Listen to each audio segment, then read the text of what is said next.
Assalamualaikum warahmatullahi wabarakatuh. Perkenalkan, nama saya Yoksan Adrian dari kelompok 6 dengan nomor NIM 2210 1140 1680. Di sini saya ingin mempresentasikan hasil Python dari segmentasi pelanggan mall menggunakan metode K-means clustering.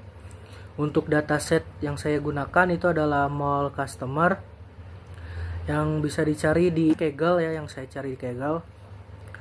Oke, langsung saja untuk inputan yang pertama itu adalah mengimport library yang diperlukan. Di sini yang pertama ada Pandas, yaitu untuk memanipulasi dan analisis data khususnya dalam format table atau data frame. Yang kedua ada NumPy itu dia untuk operasi numerik. Lalu Matplotlib PyPilot itu untuk memvisualisasikan data berupa grafik. Seaborn untuk membuat visualisasi data yang lebih menarik dan informatif. Lalu K-means dari Sklearn Cluster, yaitu untuk melakukan algoritma K-means clustering, yaitu metode pengelompokan data berdasarkan kesamaan. Selanjutnya min-max scaler dan standard scaler dari Sklearn Preprocessing, yaitu untuk praproses data dengan menormalisasi atau menstandarkan skala nilai data. Yang terakhir matrix dari Sklearn itu untuk mengevaluasi performa model seperti menghitung matrix evaluasi clustering. Yang di bawahnya itu hanya untuk pengecekan ya, kayak apakah semua pustaka yang diimport tadi itu sudah kompatibel dengan satu sama lainnya, supaya pada saat nanti dijalankan tidak terjadi error dalam kode tersebut. Lanjut untuk inputan yang kedua, di situ membaca dataset ya mouse customer CSV menggunakan pdread CSV dengan encoding Unicode Escape. Dan hasilnya itu di sini terdapat 5 kolom utama yang terdiri dari customer ID, gender, age atau umur, annual income, dan spending score. Lalu di sini terdiri dari 200 baris data pelanggan. Yang ketiga itu adalah kode untuk mengecek jumlah baris dan kolom dataset menggunakan dataset, yang dimana di situ hasilnya adalah 200 baris dan 5 kolom ya, sesuai dengan hasil yang tadi di input kedua. Lalu selanjutnya itu untuk yang input keempat itu untuk mengecek tipe data pada setiap kolom dengan data types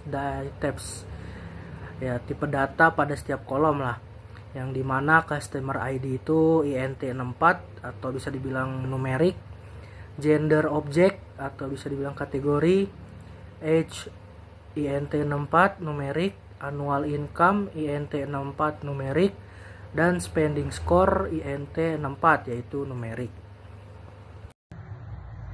Ya, di sini saya ingin melanjutkan penjelasan dari Mas Yoksen. Yang pertama itu ada data describe. Fungsi ini digunakan untuk menghasilkan ringkasan statistik deskriptif dari dataset. Outputnya mencakup beberapa informasi penting tentang setiap kolom numerik dalam dataset, seperti yang pertama itu ada customer ID, umur, annual income, dan spending score.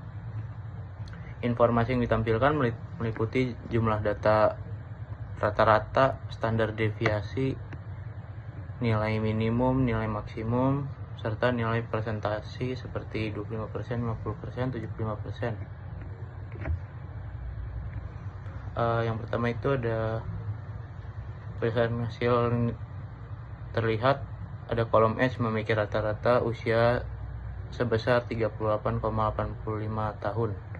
Dengan usia termuda 18 dan usia tertua 70 tahun. Sementara itu untuk kolom annual income atau rata-rata pendapatan adalah 60.000,556 dengan pendapatan terendah 15.000 dan tertinggi 137.000. Selain itu, kolom spending core menunjukkan bahwa rata-rata pengeluaran pelanggan adalah 50,2 dengan skor terendah 1 dan tertinggi 99.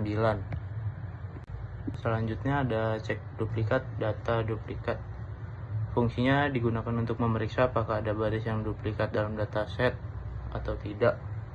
Metode data duplikat akan menghasilkan baris-baris yang sama persis dengan baris lainnya dan mengembalikan sebagai nilai true. Kemudian fungsi sum di sini untuk menghitung jumlah total baris yang terdeteksi sebagai duplikat berdasarkan hasil digambar. Berdasarkan hasil digambar, jumlah total baris yang terdeteksi duplikat yaitu 0, berarti datasetnya tidak ada yang duplikat. Selanjutnya ada check missing value. Di sini data programnya data is null buka kurung tutup kurung titik sum. Itu fungsinya untuk memeriksa jumlah nilai kosong atau missing value pada setiap kolom dataset. Jadi di sini ada customer ID-nya 0, gendernya 0, S-nya 0, annual 0, spending score 0, semua nilai kosong berjumlah 0 sehingga dataset lengkap tanpa missing value. Tujuannya untuk memastikan tidak ada yang hilang di kolom-kolom yang penting untuk analisis. Jika ada nilai kosong, langkah selanjutnya biasanya mengisi nilai tersebut atau menghapus baris kolom terkait. Berikutnya itu mengubah kolom gender dari kategorikal menjadi numerik. Pertama adalah penggunaan dari perintah data gender male dikasih kode dengan 0, female dengan 1. Fungsi map di sini digunakan untuk menggantikan nilai pada kolom gender. Nilai male diubah menjadi angka 0 sedangkan female menjadi angka 1. Proses ini disebut dengan encoding atau transformasi data kategorikal menjadi numerik. Encoding ini penting karena banyak algoritma machine learning tidak dapat bekerja langsung dengan data kategorikal. Setelah transformasi selesai, hasilnya dapat ditampilkan menggunakan perintah print data head. Fungsi data head digunakan untuk menampilkan 5 baris pertama dari dataset yang telah dimodifikasi pada hasil yang terlihat di gambar. Kolom gender sekarang memiliki baris angka 0 untuk laki-laki dan 1. Assalamualaikum warahmatullahi wabarakatuh. Perkenalkan, nama saya Fatin Rizky Fadila Santoso dari kelompok 6 dengan NIM 2210 1140 2504. Ingin melanjutkan presentasi segmentasi mall customer dengan K-means clustering.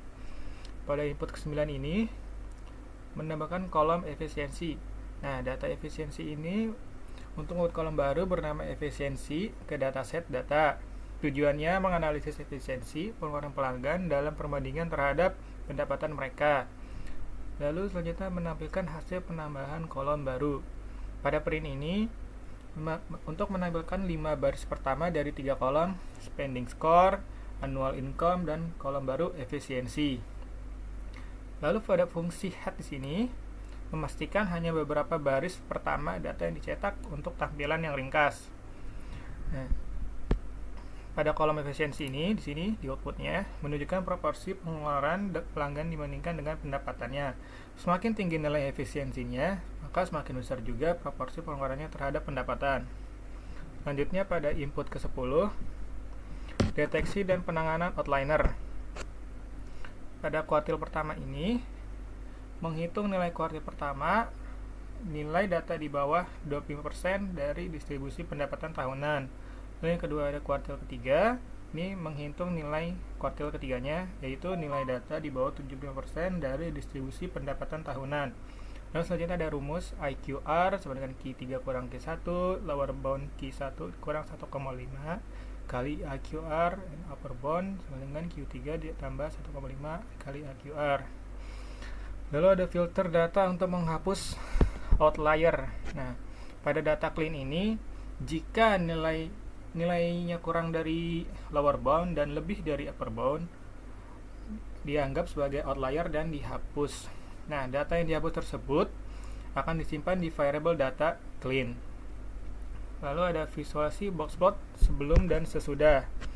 Boxplot pertama atau boxplot sebelum ini menampilkan data awal sebelum pembersihan. Lalu boxplot kedua atau boxplot setelah penanganannya menampilkan data setelah pembersihan. Lalu ini adalah hasil outputnya. Seperti yang saya jelaskan tadi, ini boxplot pertama tentang sebelum penanganan outlier. Lalu ini ada yang kedua, boxplot kedua setelah penanganan outlier. Selanjutnya input ke-11 ada convert gender column to numeric optional. Nah, pada map ini mengubah teks pada kolom gender menjadi angka. Nah, tujuannya apa? Untuk mempermudah analisis statistik dan korelasi untuk kolom kategori per gender. Contohnya ini male ini berubah menjadi 0 dan female menjadi 1. Lalu select only numerical columns for correlation analysis. Numerical data. Numerical data ini hanya mengambil kolom numerik untuk analisis korelasi seperti usia pelanggan atau age, pendapatan tahunan atau annual income, lalu skor pengeluaran atau spending score. Lalu calculate the correlation matrix. Nah, correlation matrix ini untuk menghitung matriks korelasi antar kolom. Ya, contohnya jika nilai positif tinggi, hubungannya itu hubungan positifnya kuat. Jika nilai negatifnya tinggi, hubungan negatifnya kuat. Dan jika nilai mendekati 0, maka hubungannya lemah atau tidak ada. Lalu plot heatmap. Heatmap ini visualisasi matriks korelasi dengan warna untuk memperjelas hubungan antar variabel. Jika warna merah, korelasinya negatif, dan jika warna biru, korelasinya positif. Dan ini adalah hasil output correlation matrix of mall customer data. Nah, dari hasilnya ini menunjukkan hubungan negatif antara usia dan skor pengeluaran dan hubungan positif lemah antara pendapatan dan skor pengeluaran. Sekian dari saya. Assalamualaikum warahmatullahi wabarakatuh.